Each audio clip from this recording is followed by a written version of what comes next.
Alright guys, I have a major expense coming up this week, okay? Figure next week, 2 weeks, 10 days. I figure it's gonna be probably $1,200 to $1,500 by the time I just file this case, maybe a little bit more. Let's not forget I gotta buy ink, I gotta buy paper, I gotta buy certified mail letters for everyone. If I do the complaint and stuff, I've been sending them, have to send them, mail them out like certified letter, but this is the actual complaint, okay? Right here, this here has, you see it's got a cover sheet, JS44, required by the law, the rules of procedure, okay? And then the complaint underneath here, okay? Because I wasn't sure, so I went on ahead and rewrote it as John Doe. Y'all see, police officer John Doe.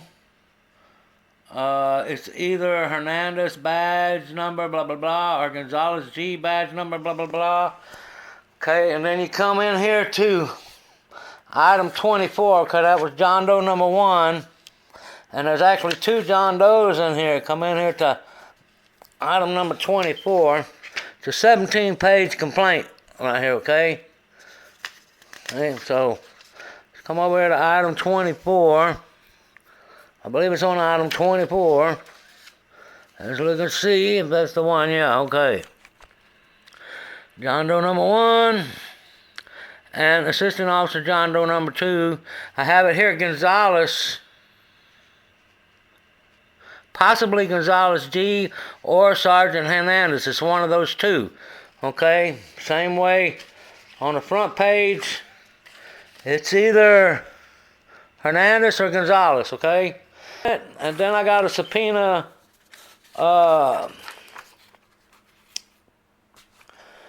each defendant as well. So what I did, man, see, I made a mistake. I didn't click the drop-down menu here when I did this right here. So I went ahead and wrote it in there by hand, you know, the Southern District of Texas.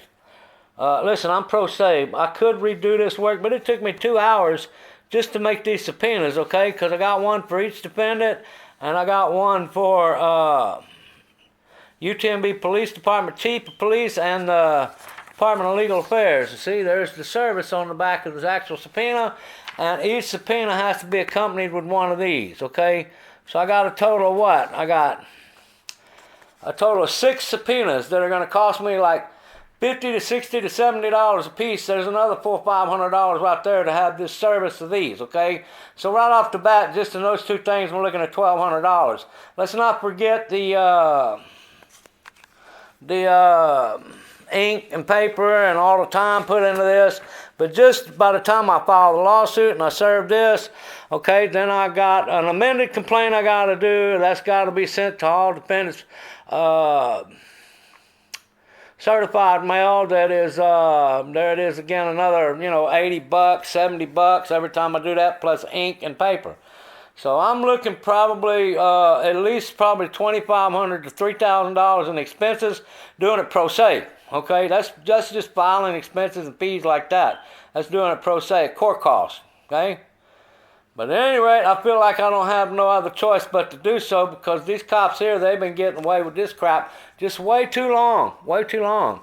Harvey Freebird actually met one of them, Officer McGee Powell, out there one night on the street when he was doing his thing with GPD, and it just happened that he ran across a stop out here on the streets that wasn't at the hospital, that was being conducted by UTMB police, and that should be against the law. They should not be allowed to do that because they have sovereign immunity, and none of them are carrying insurance, and you can't sue UTMB, you can't sue the police department because it's a state entity, and they get away with it so much over there. They're so lax that they decided they don't need insurance. So what I'm fixing to do is I'm fixing to be out of pocket about $7,000 minimum total, and I'm about 100% for sure I can get the judgment.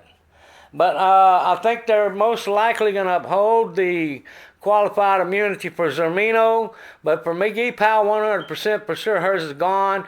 And I'm trying to get the other one too, that John Doe, and Zermino too. But, you know, I mean, they like to uphold qualified immunity as much as they possibly can. So 100% for sure McGee Powell, and really the John Doe number 1 that was there, because In their police report, for example, they say that I didn't have legitimate business there, so they arrested me for trespassing after I told them over and over and over several times I'm here on legitimate business with an appointment with my wife, and I was told at the time any trespass warning that was over the phone, not even written, that an appointment with my wife would be legitimate business. I couldn't be arrested for trespassing. And when she actually arrested me for it, she come over there, this her John Doe officer number 1 roughly searching me at the time. You're under arrest for trespass. I told her again, my wife is a patient here. I'm her patient care advocate. I'm here with an appointment with her. I'm on legitimate business. I'm not trespassing. Her exact answer was no. She's the patient, not you. You're going to jail. Now, my wife, before they even had me at the jail, already had the charges that was filed against me and all this good shit. As soon as they got me to the jail, she was there finding out what the charge was, has the charges and everything, and they told her I was charged with trespass only. So they went and got the money to try to find a way to get me bonded out like that, and they got the pretrial release and got all this here arranged.